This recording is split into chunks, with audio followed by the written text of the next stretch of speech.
CBI তল্লাশির পর এবার মহুয়া মৈত্রকে তলব ইডির তরফ থেকে। কাল দিল্লিতে কৃষ্ণনগরে তৃণমূল প্রার্থীকে তলব ইডির। মহুয়া ছাড়াও শিল্পপতি বন্ধু ব্যবসায়ী দর্শন হীরানন্দানীকেও তলব কেন্দ্র এজেন্সির। ঘুষের বিনিময়ে প্রশ্নকাণ্ডে শনিবার তল্লাশি সিবিআইয়ের। মহুয়ার একাধিক ঠিকানায় আগেই তল্লাশি চালায় সিবিআই। বিদেশি মুদ্রা লেনদেন সংক্রান্ত মামলায় মহুয়াকে জিজ্ঞাসাবাদ করতে চায় ইডি, খবর সূত্রে। যে সাংসদ নরেন্দ্র মোদী, ভারতীয় জনতা পার্টি, আদানি গোষ্ঠী এবং রিলেটেড কিছু বিষয়ে কিছু অভিযোগ এনেছিল, প্রশ্ন তুলেছিল, বারবার প্রশ্ন করছিল, যে প্রশ্ন অস্বস্তিকর, তো তখন থেকে মহুয়াকে টার্গেট করা হয়েছে। কখনো আত্মপক্ষ সমর্থনের সুযোগ না দিয়ে একতরফা বহিষ্কার করে দেয়া, পরবর্তীকালে সিবিআই ইডি দিয়ে হেনস্থা করা। এখন নির্বাচনের আগে বারবার যদি এজেন্সি পাঠানো হয়, ডেকে পাঠানো হয়, তাহলে একজন প্রার্থী তাকে ডিস্টার্ব করা হচ্ছে।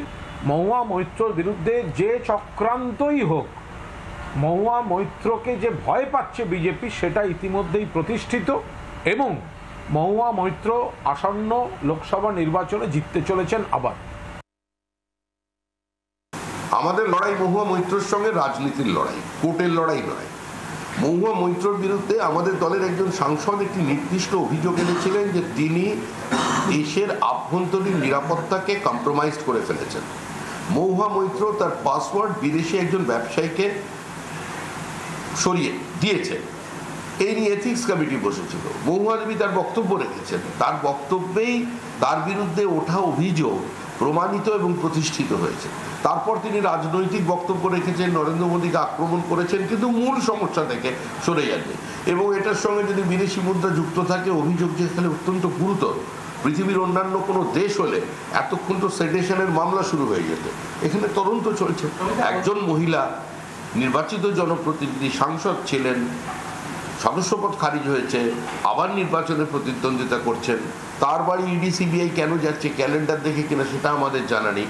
তবে আবার বলছি, বিজেপির এখনো এতটা দুর্দিন হয়নি যে একজন মহিলা সাংসদকে, প্রার্থীকে এভাবে হেনস্থা করে নির্বাচনে জিততে হবে।